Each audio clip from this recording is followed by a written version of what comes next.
TV조선 취재 기자들이 전하는 뉴스의 중심, 보도본부 한나인, 저는 신효섭입니다. 검찰이 어제 청구한 민주당 이재명 대표의 구속영장 내용이 공개됐습니다. 검찰은 이 대표의 혐의를 지방 권력을 사유화한 시정농단이자 토착비리, 인허가 장사의 전형으로 규정하고 징역 11년 이상의 형이 선고돼야 할 범죄라고 했습니다. 반면 이 대표는 현 상황은 개인의 문제가 아니라 민주주의의 파괴라면서 민주당 전국 지역위원장들에게 20쪽에 달하는 서한과 반박 자료를 보내서 영장 청구에 무리함을 주장했습니다. 관련 영상 먼저 본 다음 국회 체포동의안 처리 논란을 비롯해서 이재명 영장 청구 후속 뉴스들 자세히 전해드리겠습니다. 검찰이 이재명 더불어민주당 대표에 대해서 구속영장을 청구했습니다.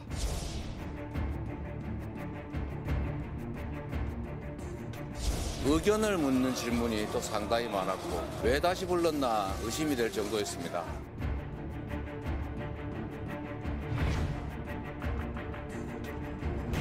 대장동 개발 사업과 미래 신도시 개발 사업은 불법적인 정경유착 비리입니다. 민주말살 법치 파괴, 검사 독재 규탄한다. 헌정 사상 유례 없는 윤석열 검사 독재 정권의 폭거이자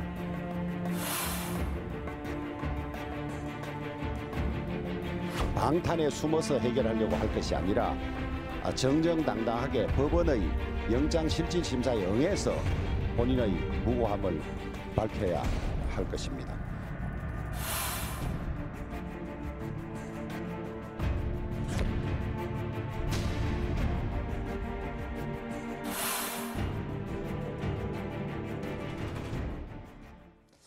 헌정사상 처음 벌어진 일이죠. 검찰이 원내 일당이자 제1야당 당수인 이재명 민주당 대표에 대해서 구속영장을 청구하면서 후폭풍이 정말 큽니다. 언론을 통해 검찰의 구속영장 청구서 내용도 지금 상당히 구체적으로 전해졌죠. 네, 검찰이 이재명 대표에 대해 청구한 구속영장은 170쪽이 넘는 상당한 분량으로 확인이 됐습니다. 검찰이 적용한 혐의는 모두 5가지인데요. 대장동 개발 사업과 관련해 직무상 비밀을 이용해 민간업자를 시행사로 선정되도록 해 7,886억 원의 이익을 취득하도록 한 혐의로 이해충돌방지법 위반죄를 적용했고요. 그로 인해 성남도시개발공사에 적정 배당이익 6,725억 원이 아닌 확정이익 1,830억 원만 배당받도록 해서 4,895억 원의 손해를 가한 혐의로 배임죄도 묻고 있습니다. 또 위례신도시 개발 사업과 관련해서는 직무상 비밀을 민간업자에게 제공해서 211억 원의 부당이익을 얻게 한 혐의로 구부패방지법 위반죄를 적용했고요. 이번 구속영장에는 성남FC 후원금 의혹도 병합돼서 청구가 됐는데 기업들로부터 인허가 관련 부정한 청탁을 받고 133억 5천만 원의 뇌물을 공여하거나 공여하도록 요구한 혐의로 제3자 뇌물죄를, 또 네이버로부터 받은 뇌물을 기부단체를 통해 받은 것처럼 꾸민 혐의로는 범죄수익은닉규제법 위반죄를 적용했습니다. 대장동 사건과 관련해서 사실 핵심 의혹 중에 하나는요. 그 대장동 수익과 관련해서 김만배 씨가 정진상, 김용, 유동규 씨 등 이재명 대표 측에 428억 원을 주기로 약속했다. 바로 이거였습니다. 그런데 이 부분이 이번에 구체적인 범죄 혐의가 적용되지는 않았다고 합니다. 다만 구속영장에 관련 내용은 또 적시가 됐다고 하죠. 네, 맞습니다. 이 대표에 대해 구속영장이 청구된 직후만 해도 김만배 씨가 이 대표 측에 주기로 약속했다고 알려진 이 428억 원은 이번 구속영장에서 빠진 것으로 알려졌습니다. 검찰 관계자에 따르면 이 대표 구속영장의 경과사실 부분에 김만배 씨의 428억 약속 관련 내용이 들어가 있다고 하고요. 이번 구속영장에는 이와 관련해 별도로 부정처사 후 수뢰 혐의를 적용하지는 않았지만 추가 수사와 검토를 통해 최종 기소 단계에서 관련 혐의를 추가할지 여부를 결정할 예정이라고 전해졌습니다. 어제 저희도 말씀드렸듯이 검찰 이 대표 영장을 청구하면서 이 관련 사안을 상당히 엄중하게 보고 있다. 이 부분 강조했는데요. 어제 말씀드린 대로 이례적으로 이제 이원석 검찰총장 명의 입장문이 별도로 나오기도 했고요. 또 영장 청구서에서도 이 대표 혐의를 시정농단 사건, 내로남불, 아시타비 이런 표현들까지 사용해서 규정했다고 합니다. 네, 맞습니다. 이 복수의 언론들이 이재명 대표에 대한 검찰의 구속영장 청구서 등을 취재한 결과 검찰은 이 대표에게 적용한 혐의가 성남시장으로서 지위와 권한을 이용해 계획적으로 저지른 범행이자 10여 년 이상의 장기간에 걸쳐 저지른 범행이라고 본 것으로 알려졌습니다. 검찰은 이 박근혜 전 대통령이 구속됐던 국정농단 사건에 빗대서 이재명 대표의 시정농단, 그러니까 성남시장으로서 자치행정을 농단한 사건으로 규정을 했고, 나는 옳고 다른 사람은 틀리다는 의미의 내로남불, 이 아시타비의 전형이라고도 규정한 것으로 나타났습니다. 또 검찰은요, 이 성남FC 후원금 의혹과 관련해서 이 대표가 인허가권을 매개로 이 민간업자들에게 이익을 몰아줬다면서 시민들로부터 위임받은 인허가권을 흥정의 대상으로 전락시키고 주민들을 기망했다, 이렇게 주장을 하기도 했습니다. 어디까지나 검찰이 영장 청구서에 적시한 그런 내용입니다. 거기서 더 나가서 검찰이 이제 이 대표의 추정 형량으로요, 구체적으로 이걸 제시한 거, 이 부분도 눈길을 끕니다. 배임 뇌물죄에 대해서 징역 11년 이상의 형이 선고돼야 할 중범죄다, 이렇게 지적을 했다는 겁니다. 네, 검찰은요, 이 양형 기준 등을 열거를 하면서 이 대표의 이 배임 뇌물 혐의가 징역 11년 이상의 형이 선고돼야 할 범죄다, 이렇게 밝혔습니다. 허위 진술로 일관하는 점 등을 종합을 하면은 이 처단형은 징역 11년형을 훨씬 상회해서 선고될 것임이 명백하다며, 그로 인해서 이 피의자가 형사소법 절차를 회피할 우려가 있어서 이 구속 필요성을 더 강조를 했다고 합니다. 이재명 대표 어제 오후에 긴급 당 최고위원회를 열고서 적극 반박에 나섰고요. 오늘 새벽에도 자신의 SNS 글에 장문의 글을 올렸다고 합니다. 네, 이재명 대표는 어제 오전 검찰이 구속영장을 청구하자 오후 일정을 취소하고 민주당에서 긴급 최고위를 열었습니다. 이 자리에서 당 지도부들은 검찰에 대한 비판을 쏟아냈고요. 이재명 대표 역시 오늘은 윤석열 검사 독재 정권이 검찰권 사유화를 선포한 날이라면서 검찰을 비판하고 나섰습니다. 특히 이 대표는 이승만, 박정희, 전두환 정권을 언급하면서 결국 독재자는 단죄됐다고 강조해서 눈길을 끌기도 했는데요. 이 대표 관련 발언부터 들어보겠습니다. 오늘은 윤석열 검사 독재 정권이 검찰권 사유화를 선포한 날입니다. 이승만 정권의 조봉암 사법살인, 박정희 정권의 김영삼 의원 제명, 전두환 정권의 김대중 내란 음모 조작 사건까지 독재 권력은 진실을 조작하고 정적을 탄압했지만 결국 독재자는 단죄되었고 역사는 전진했습니다. 검사 독재 정권은 반드시 국민과 역사의 심판을 받을 것이다. 이 대표 이제 자신이 법률가인 만큼요, 이 법률적으로도 구속 사유는 없다, 이 점 아주 특별히 강조를 하고 있죠. 네, 그렇습니다. 이 대표는 검찰에 대한 비판과 함께 자신의 결백함도 강조했는데요. 단 한 점의 부정행위를 한 바 없고 부정한 돈 단 한 푼 취한 바 없다며 자신에게 적용된 혐의가 터무니없다, 이렇게 주장했습니다. 또 자신이 가족을 버리고 도주를 할 리도 없고 수차례 압수수색에 관련자 조사까지 다 끝난 상황에서 인멸할 수 있는 증거도 남아있지 않다며 구속될 이유가 없다고 강조했습니다. 이 대표의 관련 발언도 들어보겠습니다. 단 한 점의 부정행위를 한 바가 없고 부정한 돈 단 한 푼 취한 바가 없습니다. 일거수일투족이 지금처럼 생중계되는 제가 가족을 버리고 도주하겠습니까? 100번도 넘는 압수수색에 수백 명의 관련자 조사를 다 마쳤는데 인멸할 수 있는 증거가 남아있기나 합니까? 조금의 법 상식만 있어도 구속 요건이 전무하다는 것을 쉽게 알 수 있습니다. 이번 구속영장 청구는 희대의 사건으로 역사에 기록될 것입니다. 이후 이재명 대표는 취재진과 만난 자리에서도 자신이 변호사로 종사한 지 수십 년이 됐는데 이런 검찰의 구속영장 청구서는 처음 본다면서 다시 한번 검찰을 비판했습니다.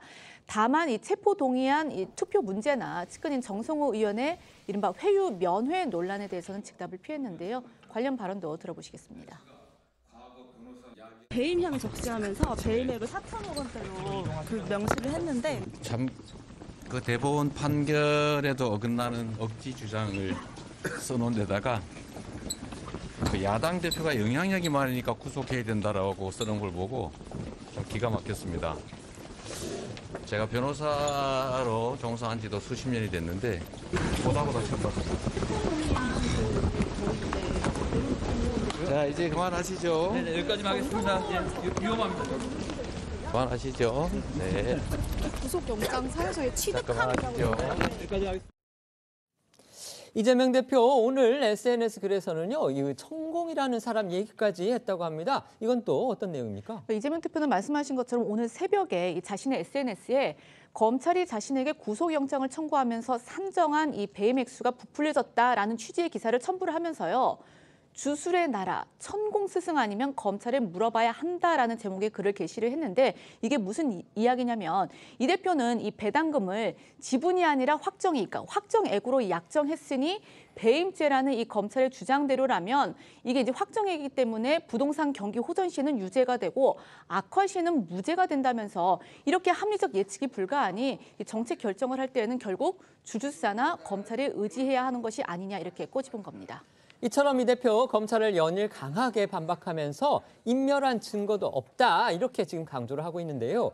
검찰은 구속영장 청구서에서 이른바 이제 친명계의 좌장으로 불리는 정성호 의원이 그 측근인 정진상 씨, 그다음에 김용 씨를 만나서 이른바 회유면회를 했다. 이 논란까지 그런데 적시한 것으로 알려졌습니다. 네, 복수 언론 보도에 따르면 검찰은 이 대표의 구속영장 청구서에 최근 피의자의 최측근으로 알려진 모 국회의원이 구속수감 중인 정진상, 김용과 접견 내용이 녹음되지 않는 이 장소 변경 접견을 신청해서 이들에 대한 회유를 시도한 바 있다는 그런 내용을 넣었다고 합니다.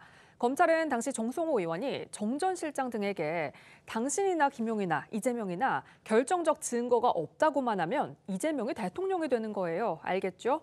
마음 흔들리지 마세요. 다른 알리바이를 만들지 생각해 보세요. 알리바이 만드는 게 중요해. 이렇게 말한 걸 구체적으로 적시했다고 하는데요.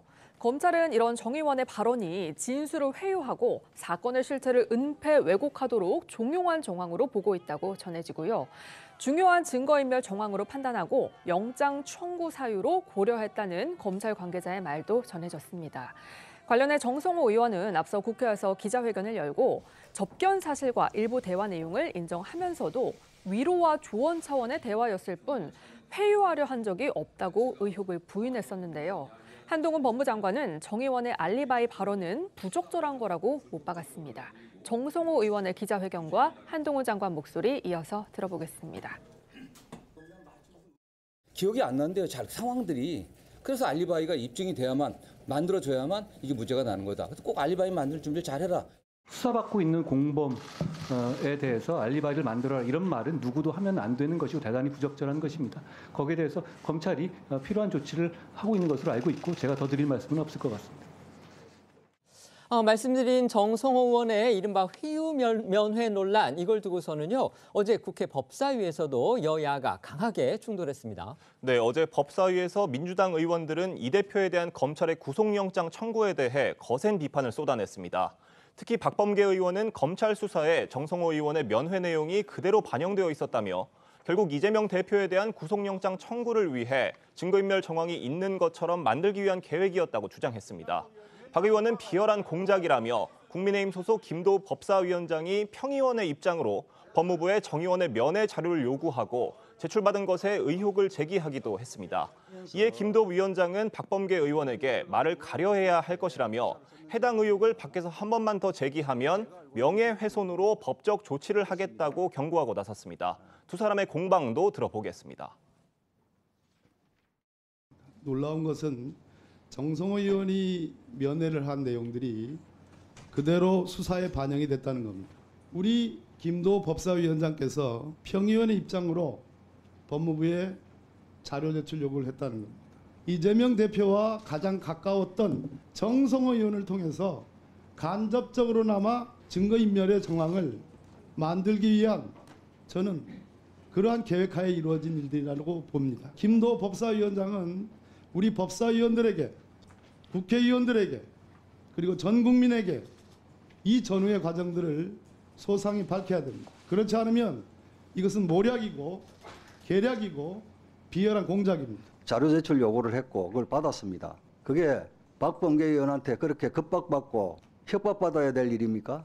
장관까지 하신 분이 말씀을 하시더라도 가려가면서 하시고. 박범계 의원, 요 이야기 조금 전에 했던 이야기 밖에 가서 한 번만 더 하세요. 내 명예훼손으로 바로 법적 조치할 거예요.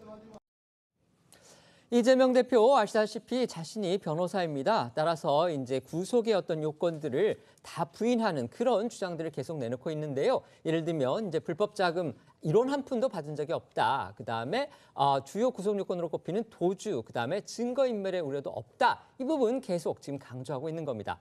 하지만 검찰은 정성호 의원의 지금 면회 내용까지 구속영장 청구서에서 적시를 하면서 증거인멸 정황으로 봐야 한다. 이렇게 주장을 하면서 특히 이재명 대표의 배임, 그다음에 뇌물수수 관련 혐의와 관련해서는 이거는 11년 이상의 형에 해당하는 중요한 범죄다. 이런 내용을 영장 청구서에 적시한 것으로 그렇게 알려졌습니다.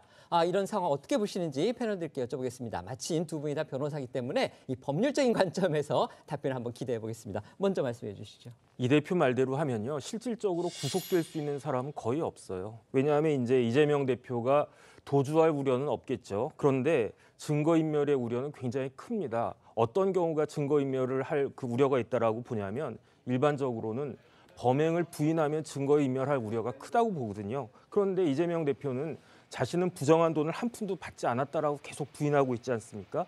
게다가 정성호 의원의 특별면회는 굉장히 심각한 사안인데, 왜냐하면 정성호 의원은 어떤 사람이냐면은 이재명 대표와 등치될 수 있는 거의 유일한 사람이란 말이에요. 그러니까 정성호 의원이 정진상 씨를 만났다라고 하는 것은 피의자끼리 만난 것과 똑같다고요. 그러니까 이재명 대표가 정진상 씨 만났다라고 하는 것은 결국은 피의자와 피의자가 만난 거 아니겠습니까? 그러면은 공범끼리 만나서 무엇을 하겠습니까? 증거인멸을 하겠다. 그럴 우려가 굉장히 높다. 이게 증표가 된 거고요. 북한의 논리의 비약도 있을 수 있다는 지적도 해야 되겠는데요. 그 그다음에 이제 더 중요한 거는 혐의가 5개로 되어 있지만 크게 뇌물죄하고 배임죄인데 양형 기준이 있거든요. 이제 판사가 아무렇게나 그냥 자기 마음대로 판결을 한 게 아니고 대법원의 양형위원회가 있어서 그 양형 그 위원회 그 기준에 따라서 그렇습니다. 하는데 뇌물죄 같은 경우에는 5억 이상이 되면 기본이 9년에서 12년이고요. 그다음 가중이 되면 11년 이상 무기징역이에요. 검찰이 11년 이상이라고 이야기한 게 바로 그 양형 기준에 따라서 하는 것인데 어떤 경우에 가중이 되느냐, 죄질이 나쁠 때거든요. 죄질이 나쁜데 요번에 구속영장 그 범죄 사실에 검찰은 뭐라고 이야기했냐면 이 범죄는 단순한 범죄가 아니고 구조적 범죄다. 수법이 매우 불량하다. 그렇기 때문에 양형위원회에서도 가중 사유가 뭐 수뢰후 부정처사 뭐 쭉쭉쭉 한 다음에 업무 관련성, 그 다음에 무엇보다도 뇌물을 받은 사람이 고위 공무원일 때는 가중되어야 된다라고 하고 있고, 배임죄도 마찬가지입니다. 배임죄도 300억 이상이 되면 이제 가중이 되면은 그것만으로도 7년에서 11년이거든요. 그런데 지금 나타나 있는 그 배임 액수가 거의 5천억에 가까운 그런 큰 돈 아니겠습니까? 그렇기 때문에 이러한 상황에서 만약에 구속영장 자체가 청구가 되지 않는다라고 하면 그것 자체가 특혜적인 시비가 일어날 수밖에 없는 그런 구조적인 상황이 아닌가 싶습니다. 네, 어쨌든지 간에 지금 뭐 검찰이 주장하는 그 범죄 혐의라는 거 어디까지나 검찰의 그 영장 청구 내용이고 아직 유죄로서 확정됐거나 그런 부분은 아니라는 거 저희가 다시 한번 전제로 해서 말씀을 드리겠습니다. 네. 일단 검찰에서 보통 구속영장을 청구할 때는 내용을 굉장히 포장해서 과다하게 좀 청구하는 경향이 있습니다. 그러면 수사기관 입장에서는 인신을 확보하기 위해서는 그러니까 재판부에게 이걸 설득을 해야 되거든요, 서류로.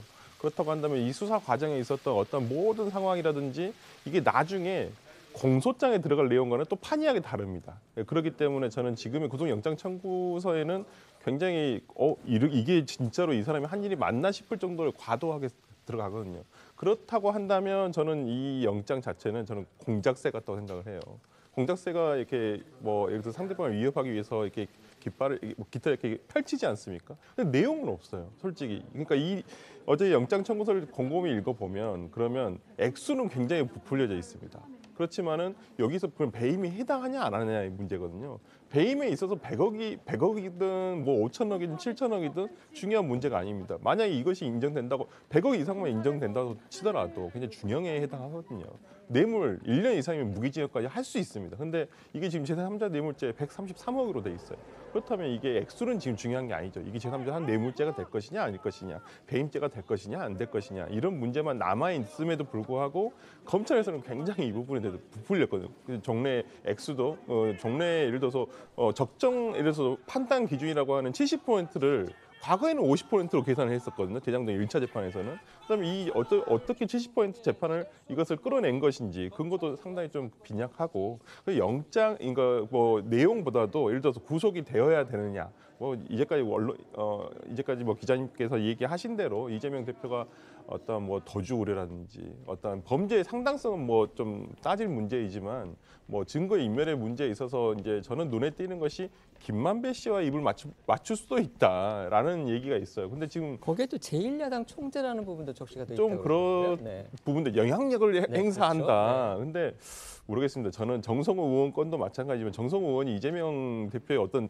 지시를 받거나 이러지는 않거든요. 그런 면에서라면 저는 어째 검찰의 영장이 좀 과도하다라는 생각이 좀 듭니다. 이 대표에 대해서 구속영장이 청구가 되면서 대장동 수사는 이제 말 그대로 정점에 달한 그런 상황으로 보입니다. 이런 가운데 지금 대장동 관련자들에 대한 주요 재판 일정도 또 이어지고 있습니다. 네, 어제는 이 대표의 최측근 중 한 사람인 김용 전 부원장에 대한 이 정치자금법 위반 등 혐의 관련 마지막 공판 준비 기일이 열렸습니다.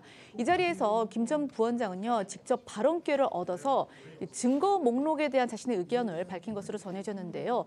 김 전 부원장에 따르면은 이 증거 목록을 보니까 경기도 대변인 시절 활동과 이 대선 경선 관련 기사만 무려 110건이 넘고 자신의 개인 블로그와 SNS 등은 전체 공개인데도 그와 관련해서 증거로 낸 것이 30건이 넘는다면서 증거라는 것은 사건과 직접 또는 간접적으로 관련이 있는 것만 내야 하는데 검찰이 마치 증거 목록을 부풀려서 유죄를 추정하도록 의심을 키우려고 하는 것 같다 이렇게 주장을 한 겁니다.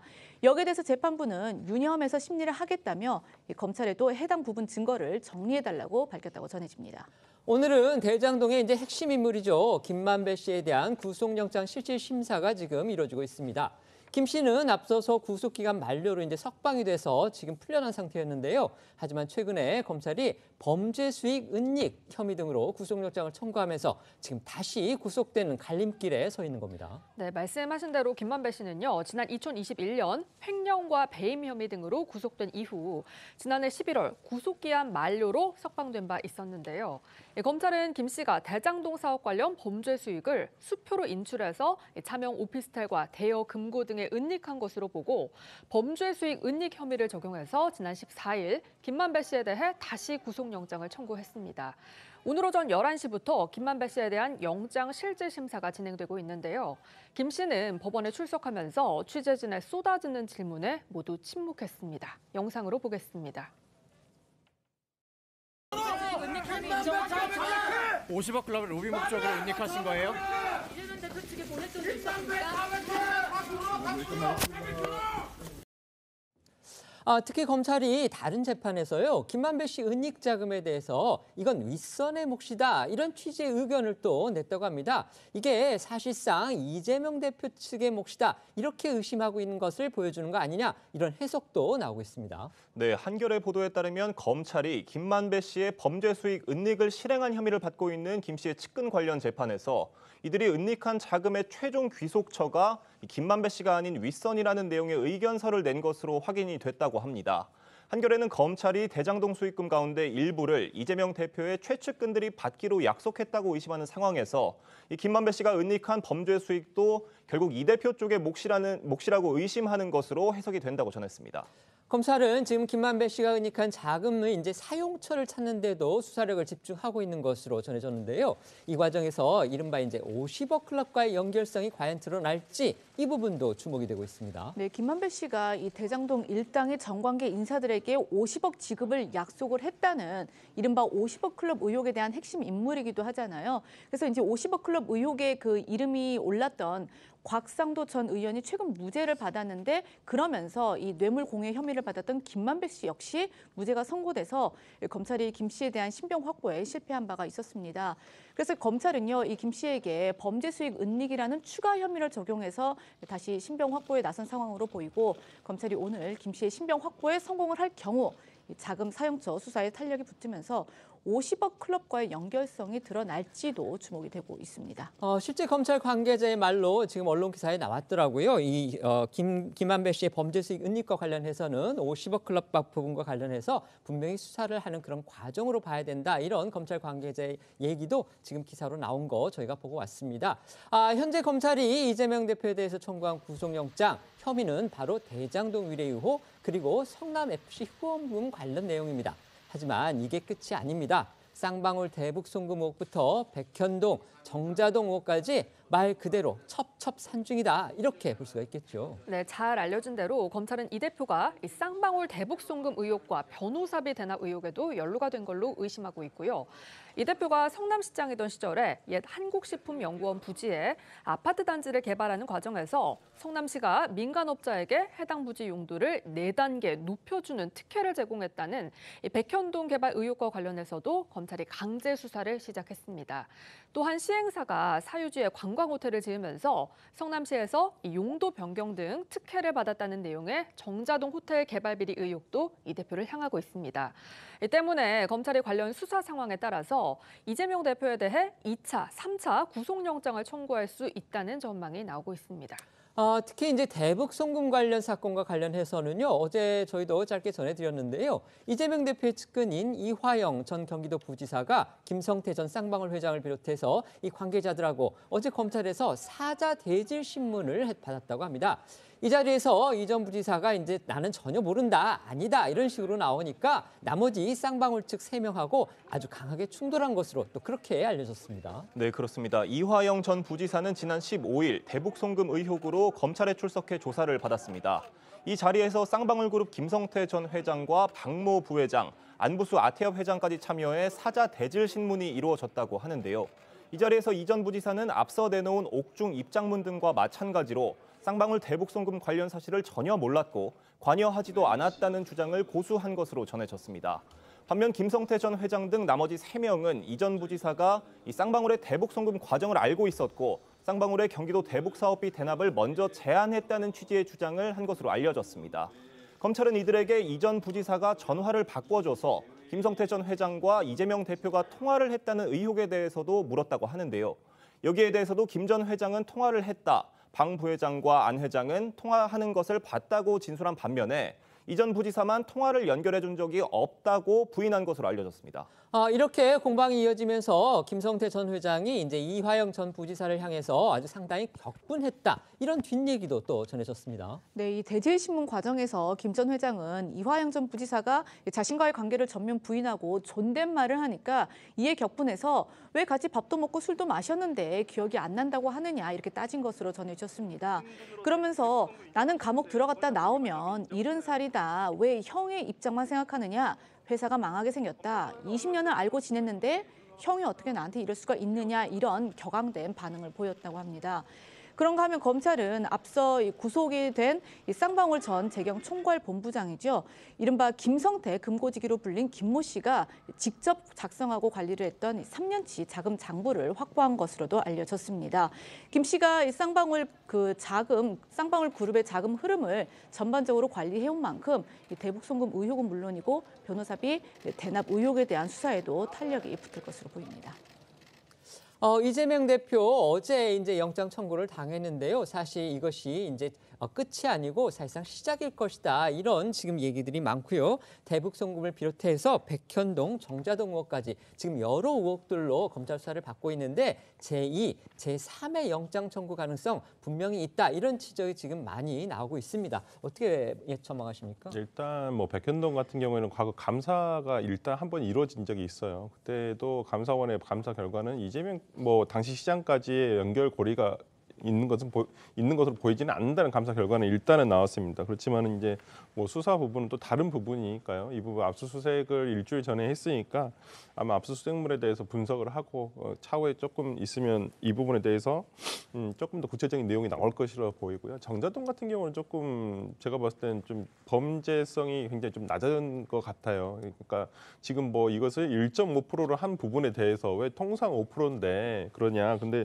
저도 이제 해명 자료를 보니까 이재명 대표 측에서 해명 자료를 보니까 조례에 1%라고 돼 있는 것을 1.5%로 했다라고 돼 있기 때문에 저는 이 부분은 조금 범죄의 어떤 성립 가능성은 조금 적다고 봅니다만은 앞으로 가장 문제가 될 것은 저는 이제 쌍방울 관련한 수사들이 굉장히 문제가 되지 않을까. 이게 만약에 당시에 쌍방울에서 대북 송금한 내용들이 이재명 대표와 아니면 경기도를 위해서 했다라고 해버린다면 이것이 인정된다, 인과관계가 생겨버린다면 제3자 뇌물죄라든지 성남FC 사건과 비슷한 구조가 돼버리거든요. 직접 뇌물죄가 된다는 그런 내용도 있더라고요. 있습니다. 네. 지금 아마 수사하는 쪽에서는 직접 뇌물죄로 판단할지 제3자 뇌물죄로 판단을 네. 할지 지금 조금 법률적인 검토를 하고 있는 것으로 알고 있습니다. 그러니까 지금 그 연결고리에서의 지금 이화영 부지사가 있거든요. 그래서 그래야지만 이화영 부지사를 건너뛰어야지만 지금 이재명 당시 도지사까지 올 수가 있기 때문에 지금 수사기관에서는 그래서 대지신문을 하는 거라고 보이고 제가 생각했을 때는 이것으로 인해서도 아마 영장 청구가 가능할 것으로 보이고 한 5, 6월 정도가 되지 않을까 생각합니다. 네, 어떻게 전망하십니까? 일단 영장 청구 전에 또 소환을 하겠죠. 네. 그렇게 되면 이번엔 수원지검이 될 텐데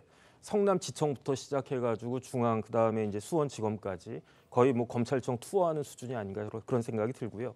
그다음에 사자 대질이 굉장히 저는 의미 깊게 봤는데 김성태 회장하고 방 부회장은 같은 쌍방울 사람들이니까 그렇다고 치고 중요한 것은 안부수 아태협 회장인데 안 회장도 결국은 이화영 부지사와는 전혀 다른 그 반대된 이야기 하지 않았습니까?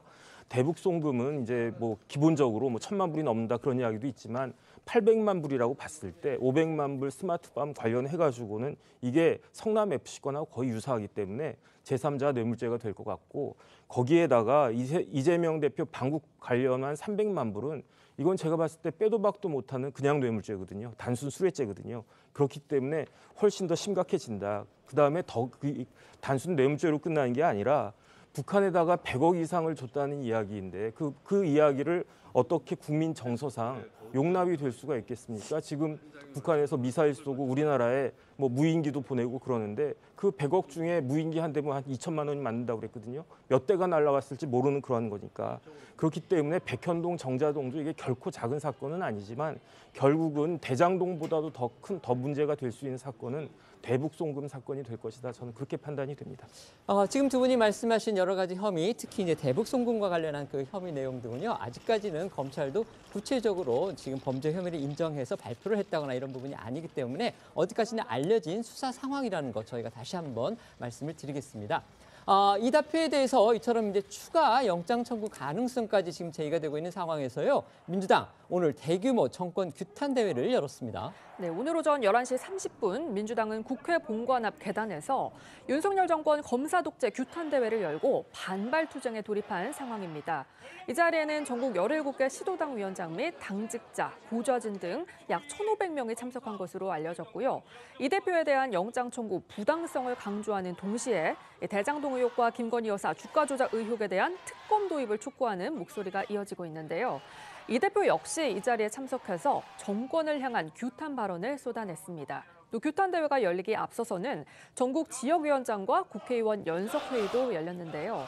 이 자리에서 민주당은 장외투쟁 개최 여부 등을 논의한 것으로 전해집니다. 민주당 규탄 대회 현장 분위기와 현장에서 나온 목소리들 듣고 오겠습니다. 검사 독재, 야당 파괴, 민주발살 규탄한다.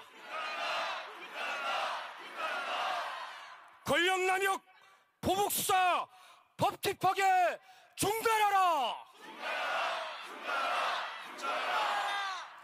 야당 유죄, 윤심 무죄, 국민특검 수용하라. 윤석열 검사 독재 정권에 경고합니다. 이게 나라냐? 이렇게 묻는 국민의 고통과 분노 결코 무시하지 마십시오. 몰락한 과거 독재 정권의 그 슬픈 전철을 밟지 마십시오. 세상 천지에 야당 대표라는 지위가 구속영장 청구의 사유가 된 나라가 도대체 어디 있습니까? 지금 대한민국은 윤석열 검사 독재 정권의 막장 통치로 민주공화국의 깃들이 통째로 흔들리고 있습니다. 억지도 이런 생억지가 어디 있습니까? 보신 것처럼 이재명 대표 오늘 집회에 참여를 했고요. 직접 마이크도 잡았습니다. 결국 이제 자신의 사법 리스크와 관련해서 당내 분위기를 다잡으려는 그런 의도가 많이 엿보였습니다. 네, 민주당 소속 의원들과 전국 지역위원장이 총집결한 오늘 규탄 대회는 이 대표도 직접 참여를 독려했습니다. 어제 오후 이 대표가 자신의 SNS에 민주당원, 국민과 함께 검사 독재 정권의 탄압에 굴하지 않고 의연히 맞서겠다며 무너진 대한민국 법치주의 회복을 위해 힘 모아달라는 메시지를 올린 겁니다. 여기에 어제 긴급 최고위원회를 마친 박성준 대변인은 이 대표가 조만간 소속 의원 모두에게 친전을 보낼 것 같다고 했는데 실제 이 대표가 20여 쪽의 친전과 반박 자료를 보낸 사실도 전해졌습니다. 어제 박 의원이 전한 이야기 들어보겠습니다.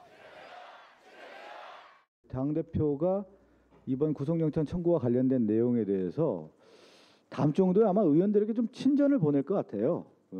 이 내용에 대해서 정확하게 당대표의 입장을 의원들에게 아마 보낼 예정인 것 같습니다. 그렇게 하고 의원총회가 열어서 그 내용에 대한 어떤 공유 그리고 당대표에 대한 입장 이렇게 하지 않겠습니까?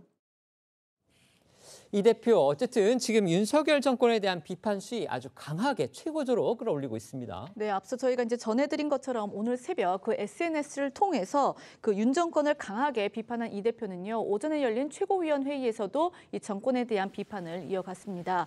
이 대표는 먼저 민주주의와 법치주의가 윤석열 검사 독재 정권의 칼날에 무참하게 짓밟히고 있다라고 말문을 열었고요. 신선 노름에 도끼자루 썩는 줄 모른다는 이야기가 있다면서 윤 정권이 권력 노름에 민생 망치는 줄 모르고 있다 이렇게 주장을 했습니다. 그러면서 국민들의 한숨 소리가 들리지 않느냐면서 이재명이 아닌 물가부터 잡으라 이렇게 목소리를 높여놨는데요. 오늘 오전 이 대표의 목소리 한번 들어보시겠습니다. 민주주의와 법치주의가 윤석열 검사 독재 정권의 칼날에 무참하게 짓밟히고 있습니다. 윤 정권의 만행은 법치의 탈을 쓴 사법 사냥이기도 하고 역사적인 오점이 될 매우 흉포한 행위라고 생각됩니다. 신선 노름에 도끼자루 썩는 줄 모른다라는 얘기가 있습니다.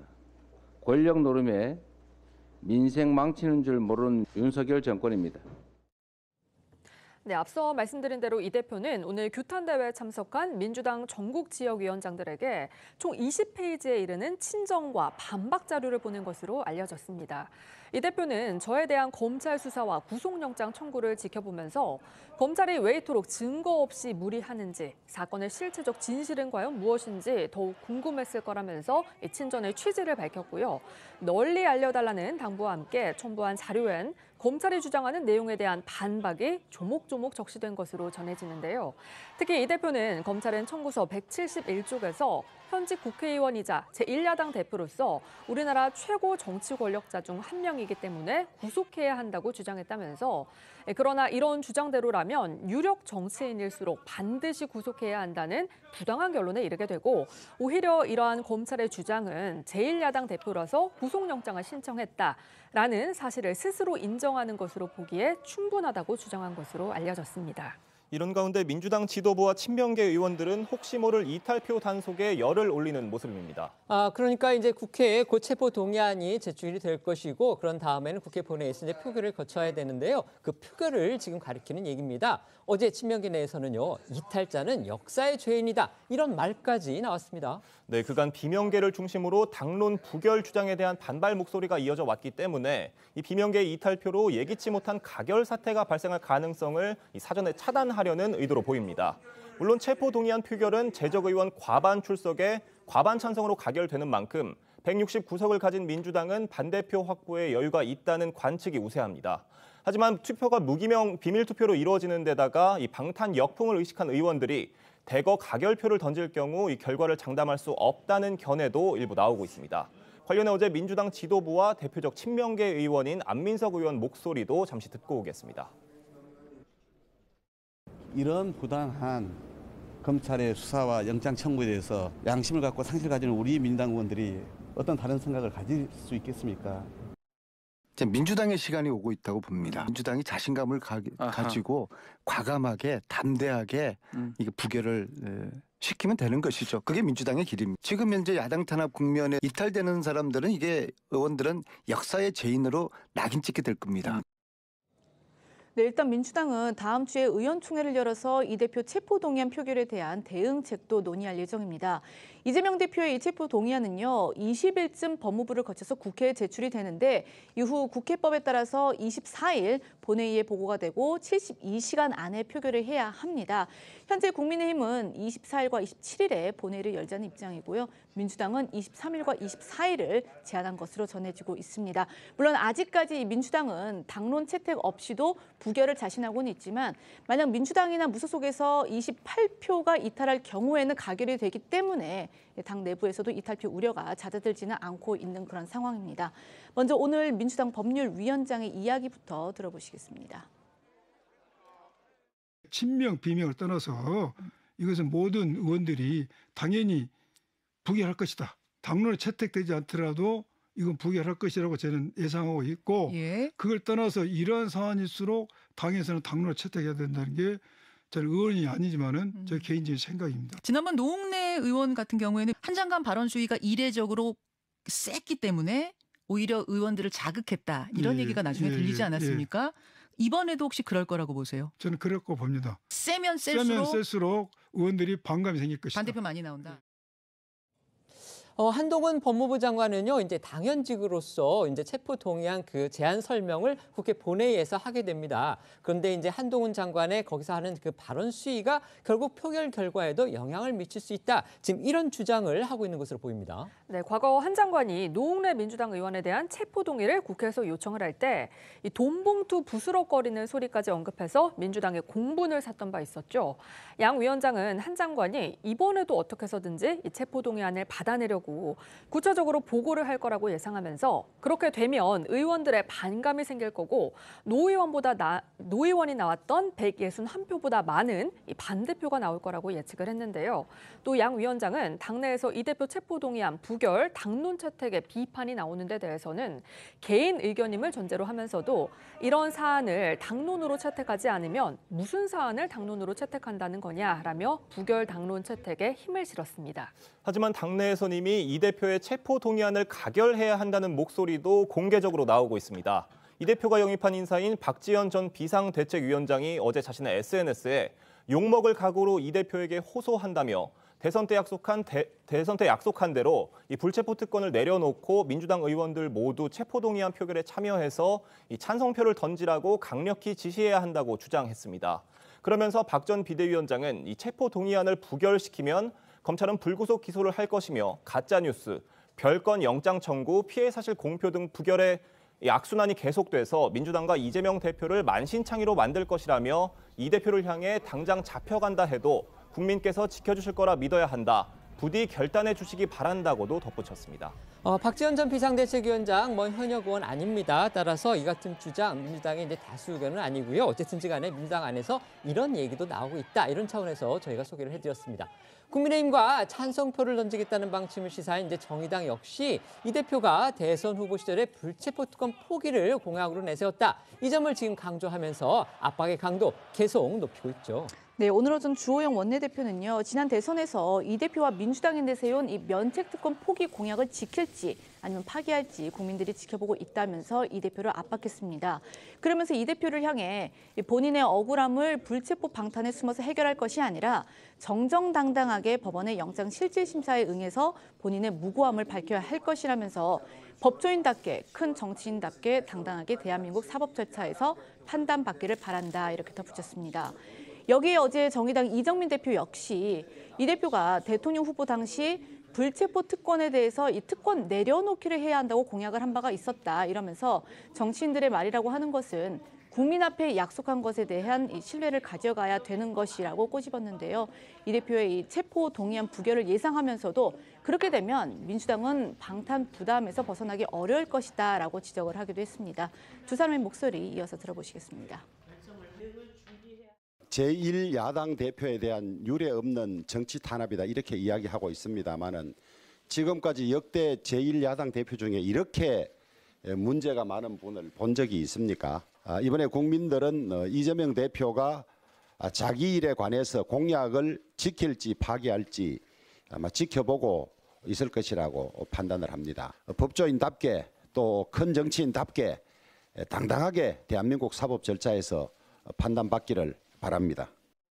체포동의안이 부결되면 이재명 대표의 의혹은 또 꼬리에 꼬리를 물고 계속 되지 않겠습니까? 이번에 검찰 소환 수사에 당당히 임하셨던 것처럼 영장실질 심사 과정을 그 절차를 일반 시민들과 같이 임한다라고 하는 뜻이기 때문에 그렇게 하시면 좋겠다는. 여기에 정의당 당원인 진중권 교수는요. 이 대표에 대한 검찰의 구속영장 청구가 군사정권 시절에도 없었던 헌정사상 초유의 일이라고 반발하는 민주당을 향해서 작심 비판을 하고 나섰습니다. 제1야당 대표에 대한 검찰의 구속영장 청구보다 더한 헌정사상 초유의 일은 이렇게 많은 혐의를 받고 있는 사람을 제1야당 대표로 뽑은 거라고 꼬집은 건데요. 그러면서 진 교수는 검찰 입장이 이 대표에게 구속영장 청구를 할 수밖에 없는 상황이라면서 주변 사람 4명이 스스로 목숨을 끊었고 이 대표의 최측근 정성호 의원도 아주 미묘한 시기에 아주 적합하지 않은 사람을 찾아가서 굉장히 부적절한 발언을 했다고 지적했고요. 일반인 같은 경우엔 벌써 구속이 됐을 사안이라고도 주장했습니다. 어제 진 교수의 이야기도 직접 들어보겠습니다. 헌정사상 초유라고 하는데 헌정사상 초유는 뭐냐면은 그렇게 많은 혐의를 받고 있는 사람을 일단 제1야당의 당대표로 뽑은 게 헌정사상 초유입니다. 자기는 불체포 특권 필요 없다라고 불과 작년에 그랬단 말이죠. 그랬는데 이제 와서 그 말을 뒤집는다는 건 말이 안 되고요. 이재명 대표가 이제 자신의 부당함, 자신의 구속영장 청구에 대해서 이제 부당함을 그렇게 호소를 하면서 민주당의 지구당 협의위원장들한테 그 친전, 그다음에 반박 자료를 보내서 이런 얘기를 했다고 합니다.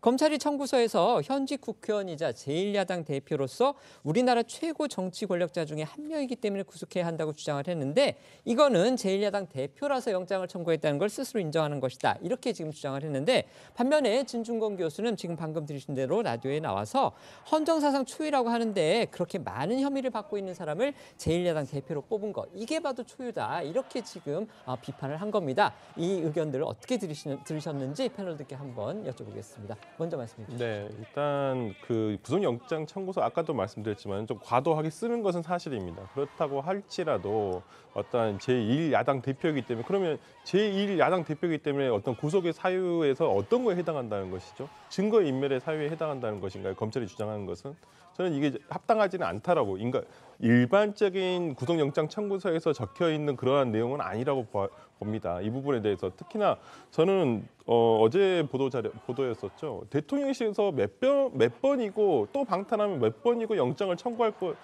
것이다. 마치 대통령실이 이 수사를 지휘하는 듯한 어떤 뉘앙스가 있는 대통령실의 어떤 관계자가 얘기를 했다는 보도가 있었거든요. 공식 멘트 아니고요. 하나 이제 그 주간지에서 보도한 내용입니다. 네. 일단 그런 내용이 있었다는 거. 그렇기 때문에 민주당으로서는 특히나 이재명 당대표로서는 아니 그럼 야당 대표이기 때문에 무조건 증거인멸 가능성이 있다고 보는 것인가? 라고 당연히 이 구속영장 청구서에 적힌 것을 오해할 수밖에 없습니다. 저는 그걸 불필요하게 썼다고 생각을 하고요. 그러니까 정말 검찰에서 자신이 있다고 한다면 어떤 이런 기타 사정보다는 범죄가 왜 구성이 되고 그다음에 어떤 이유로 해서 증거인멸에 객관적인 사유가 있다는 것을 조금 더 구체적으로 드러내는 게 훨씬 더 저는 자신 있는 구속영장 청구서라고 보입니다. 네, 말씀해 주시죠.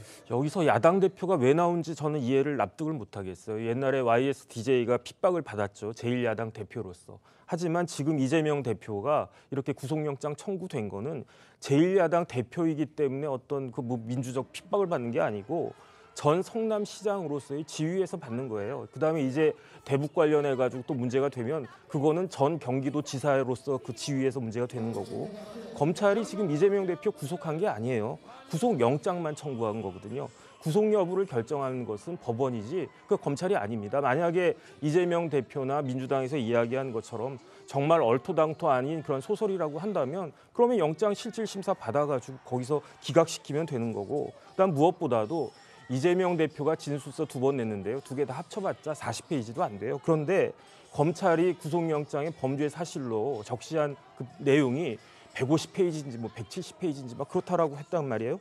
그러니까 결국은 이제 검찰이 이야기한 것처럼 이재명 대표는 당시 성남시장으로서 인허가권을 흥정의 대상으로 삼았다라고 하면 지금은 국회의원으로서 그다음에 야당의 대표로서 자신의 지위를 방탄의 수단으로 삼고 있는 것이 아닌가 싶고 그다음에 이재명 대표는 무엇보다도 다음 주에 있을 그 한동훈 장관과의 대결을 잘 준비해야 될 것으로 그렇게 판단이 됩니다. 네. 지금부터는 오늘 하루 놓치면 안 될 핫한 뉴스를 모아 전해드리는 어쩌다 이런 일이 코너로 이어가겠습니다.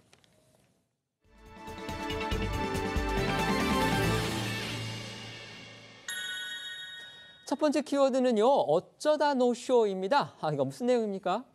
네, 오늘 예정됐던 라디오 인터뷰에 출연하지 않아 이른바 방송 펑크를 낸 이준석 전 국민의힘 대표 소식입니다. 이 전 대표는 오늘 오전 KBS 라디오 최경영의 최강 시사에서 국민의힘 전대 이준석의 촉은이라는 제목으로 인터뷰를 할 예정이었지만 이 스튜디오에 나타나지 않은 겁니다. 최경영 진행자는 방송에서 이 전 대표가 오기로 돼 있었는데 늦는 것 같다. 오늘 인터뷰를 30분을 잡아놨는데 전화 좀 받아달라 이렇게 말했다고 합니다. 최 진행자의 목소리 듣고 오겠습니다. 지금 그 이준석 대표가 국민의힘 이준석 전 대표가 오기로 돼 있었는데 좀 늦는 것 같고 전화도 안 받는다고 하는데 예 지금 혹시 라디오를 듣고 계시면 유튜브나 라디오를 듣고 계시면 전화 좀 받아주십시오. 일단 노래 한 곡 잠시 듣고 그리고 어떤 식으로 해야 될지 협의를 한 다음에 다시 알려드리겠습니다. 아바의 안단테 안단테가 아니고 알레그로로 좀 빨리 좀 와주세요. 그러니까 이준석 전 대표가 이제 약속한 시간에 방송사에 나타나지 않은 건 물론이고요. 연락까지 두절된 그런 상태였다는 거네요. 네, 최 진행자는요. 이 전 대표가 나타나지 않으니까 아까 들으신 것처럼 노래를 이렇게 트는가 하면 KBS PD를 대체해 출연을 시키면서 시간을 벌었지만 끝내 이 전 대표와 연락이 닿지 않았다고 전했습니다. 그러면서 이준석 전 대표는 이 정치권의 트러블 메이커로 불리는데 오늘은 최강시사의 트러블 메이커가 됐다 이렇게 이야기를 했습니다. 결국 이준석 전 대표의 빈자리는요. 이준석계로 분류가 되는 천하람 국민의힘 당대표 후보가 채우게 됐는데요. 천 후보는 전화로 출연을 해서 이 전 대표가 어제 한 지상파 심야 프로그램에 늦게까지 출연한 것으로 안다 이러며 오히려 잘 된 것 같다. 이 전 대표가 요새 저를 열심히 지원하고 스피커 역할을 해서 고마운데 가끔 선을 넘었다고 느낄 때가 있다라고 했는데요. 먼저 그 이야기 들어보시죠. 사실 이준석 전 국민의힘 대표는 빅스피커, 킹메이커, 이슈메이커, 그다음에 트러블 메이커라는 이름도 있는데 오늘은 최강시사의 트러블 메이커가 돼버렸습니다.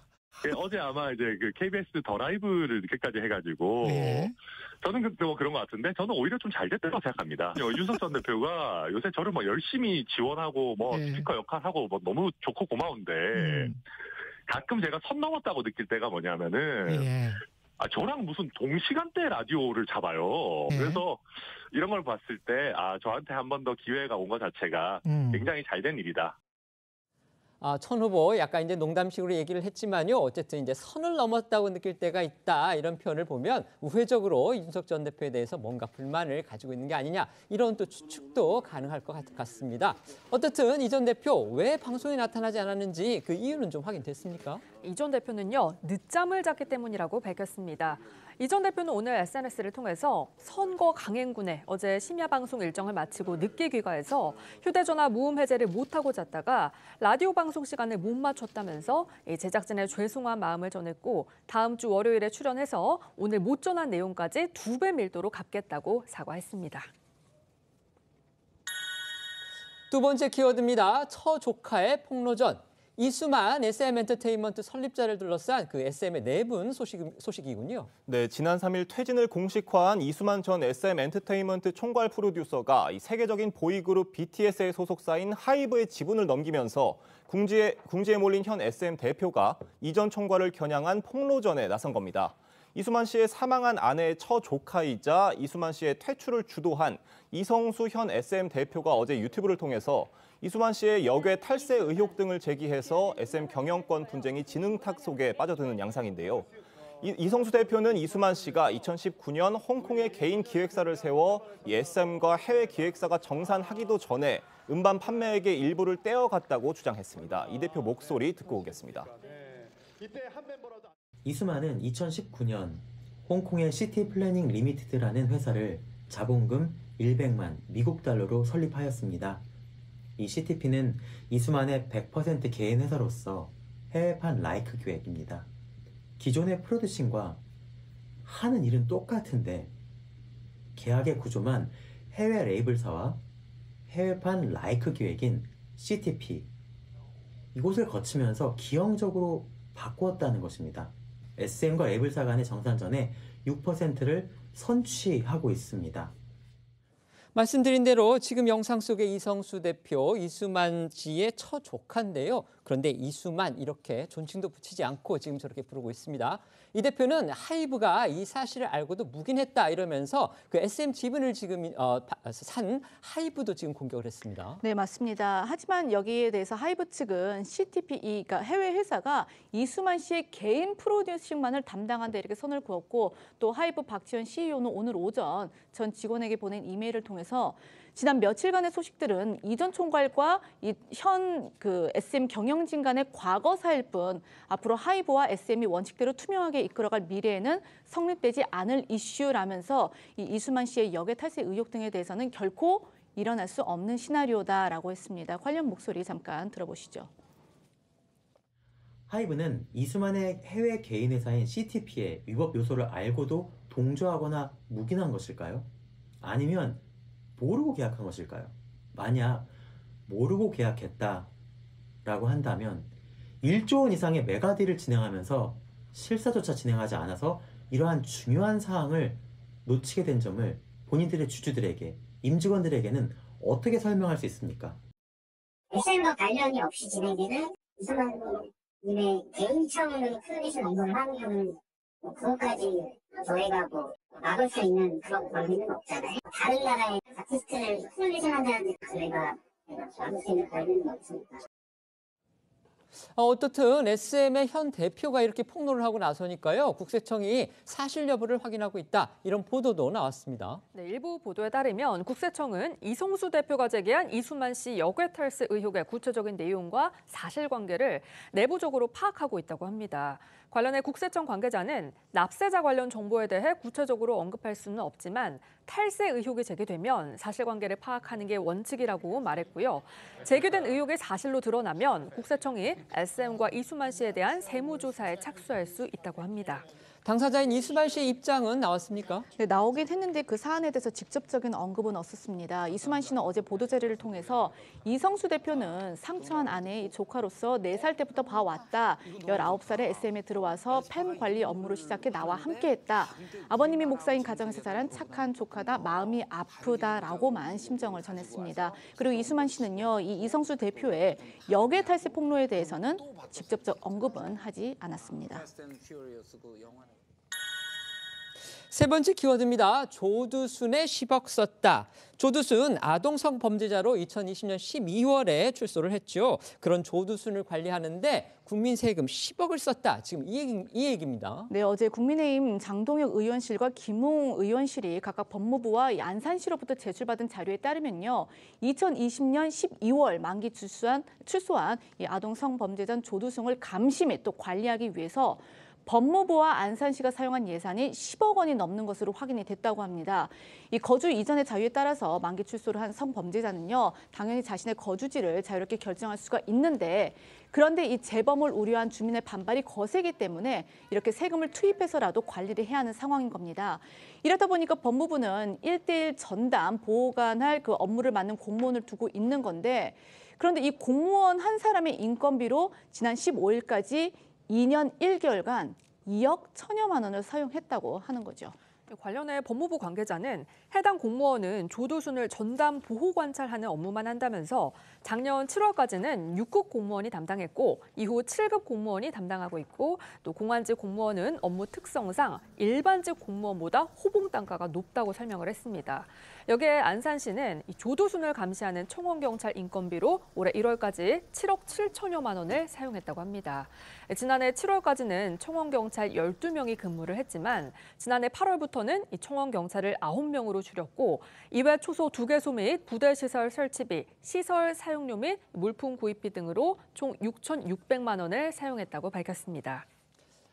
이번에는 미스트롯 에이스들의 혼신의 진검승부가 펼쳐진 미스터트롯 2 얘기 나눠보겠습니다. 먼저 영상 보시죠.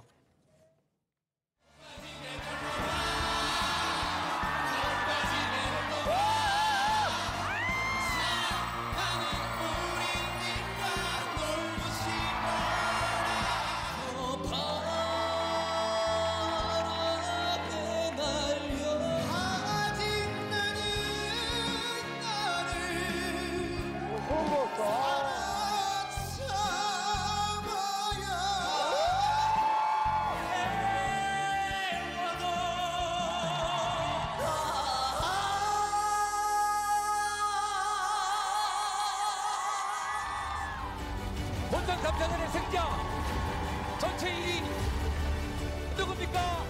승자는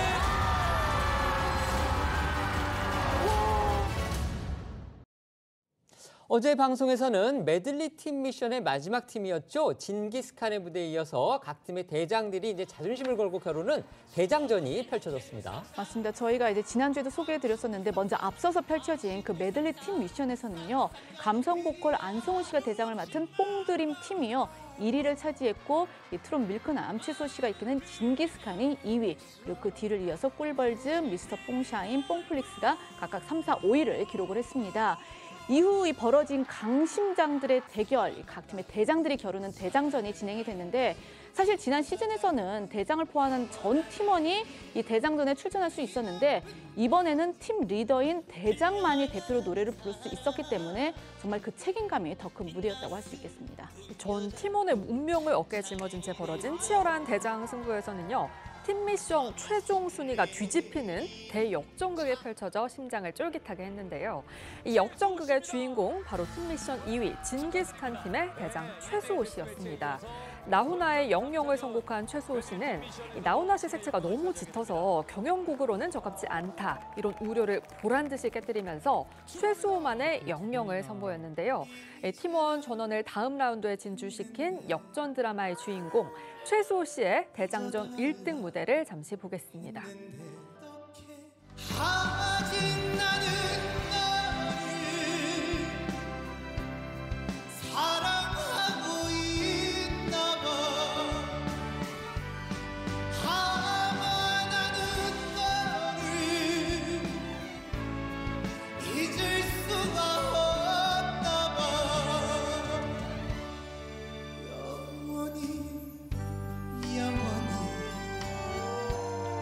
내가 사는 날까지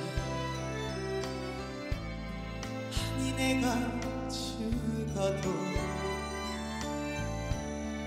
영영 못 잊을 거야.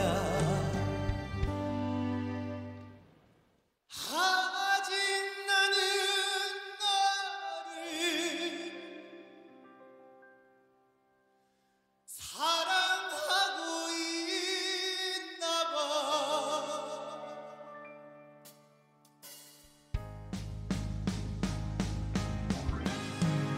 아직 나는 너를 사랑하고 있나 봐. 아마 나는 너를 잊을 수가 없나 봐. 네, 판소리를 전공한 최수호 씨는 첫 방송부터 배우 유연석을 닮은 훈훈한 외모로 화제가 되기도 했었습니다. 이 방송이 진행되면서 21살의 나이가 믿기지 않을 정도로 노련한 무대 매너와 이 뛰어난 가창력으로 차세대 샛별로 주목받아 왔는데요. 특히 이번 대장전에서 1위를 차지하며 데스매치에 이어 두 번째 진의 자리에 오르는 영광을 차지하기도 했습니다. 최수호 씨가 이렇게 대장전에서 이제 선전을 해서 팀 미션에서 결국 이제 역전을 시킨 건데요. 시청자들 사이에서는 이제 이번 시즌에서도 역전의 신화가 시작됐다. 이런 또 평가가 나오고 있습니다. 네, 시청자 여러분 아마 기억하실 수도 있을 것 같은데요. 앞서 송가인 씨나 임영웅 씨도 이 대장전에서 순위를 뒤집고 역전의 신화를 쓴 바가 있습니다.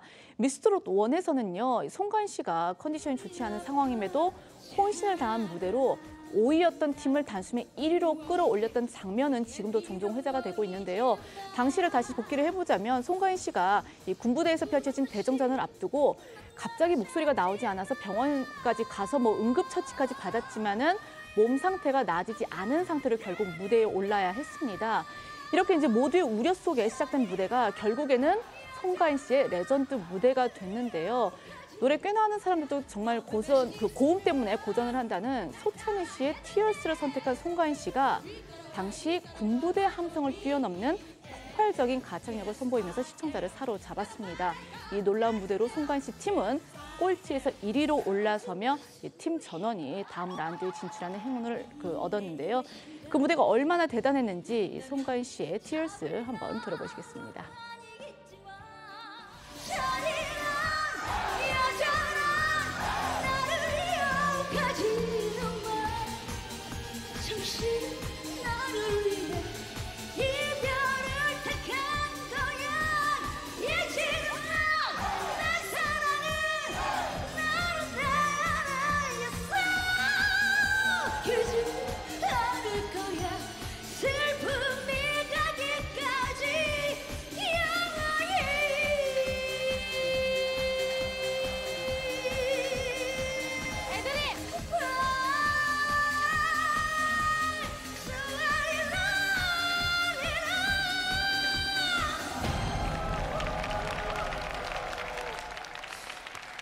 네, 미스터 트롯 시즌 1에서는요, 트롯 히어로 임영웅 씨가 팀을 기사회생시키는 드라마를 썼었죠.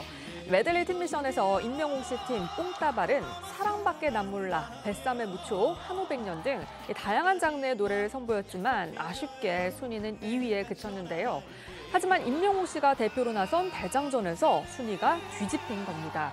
임영웅 씨는 호소력 짙은 음색과 깊이 있는 가창력으로 어느 60대 노부부 이야기를 불러서 트롯계 스타 탄생을 알렸는데요.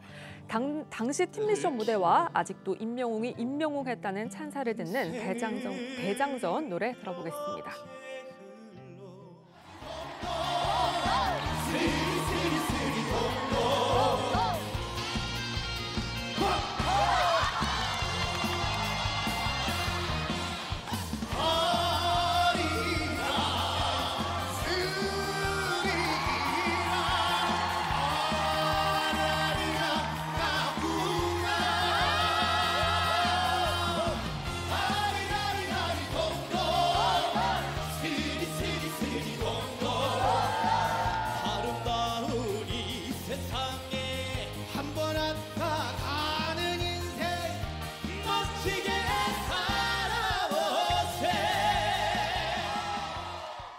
세월은 그렇게 흘러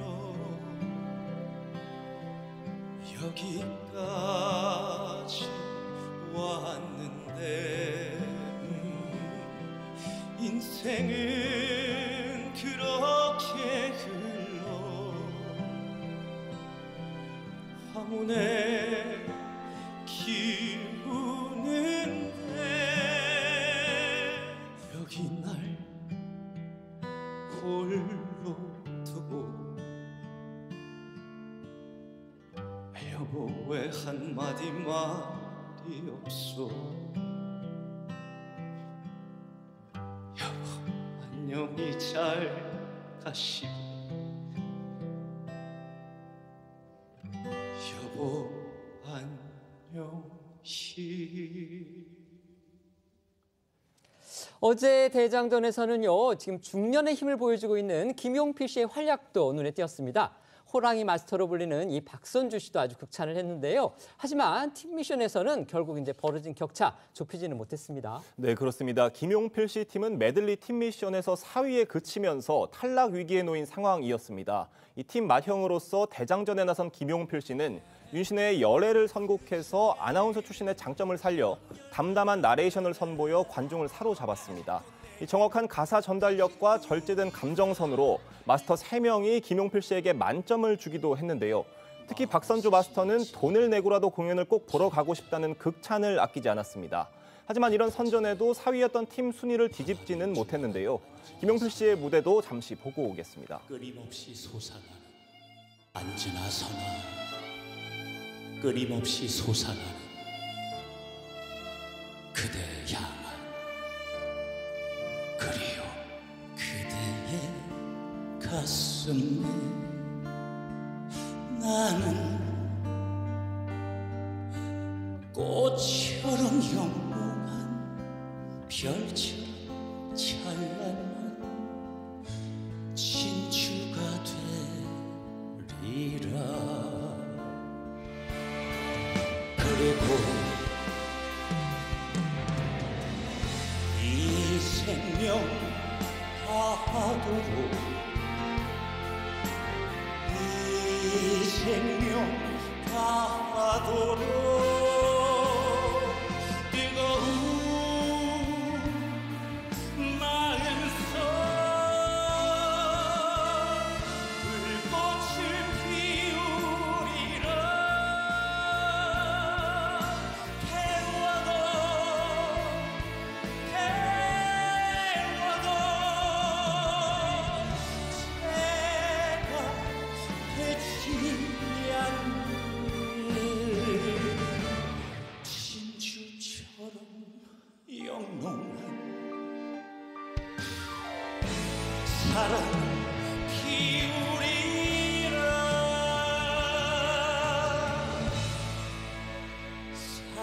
네, 어제 대장전에선 컨디션 난조로 재기량을 펼치지 못하는 안타까운 무대도 있었습니다. 특히 메들리 팀 미션 1위에 올랐던 안성훈 씨가 이 대장전에 나서서는 최저 점수를 받았거든요. 결국 최수호 씨 팀에게 1위 자리를 내줄 수밖에 없었는데요. 아쉬웠던 안성훈 씨의 무대와 또 대장전 다른 참가자인 박지연, 송민준 씨의 무대도 이어서 함께 보시겠습니다. 내 스스로 내 마음 달래어가며 비탈진 인생길을 허덕이면서 참아야 한다기에 눈물로 보냅니다. 여자의 영원히 변치 말자 맹세의 것만 눈물로 헤어지는 쓰라린 심정 구슬기에 젖어오는 목포행 완행 열차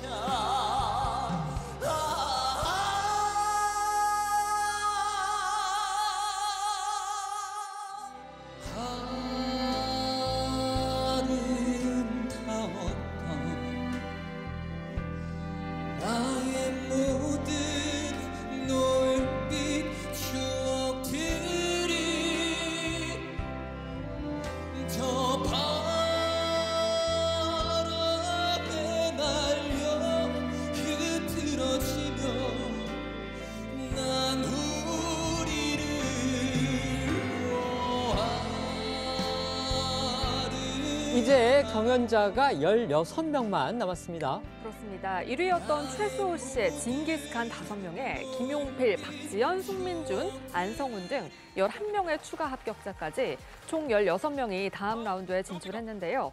다음 주에는 이 16명의 최종의 트롯 에이스들이 라이벌전을 통해 더욱 치열한 승부를 펼칠 예정입니다. 또 어떤 레전드 무대가 탄생할지 많은 기대에 바라겠습니다. 저희는 1분 뒤에 다시 돌아오겠습니다. 오늘 준비한 소식은 여기까지입니다. 저희는 다음 주 월요일 오후 1시에 더 핫한 소식으로 찾아뵙겠습니다. 시청해 주셔서 고맙습니다.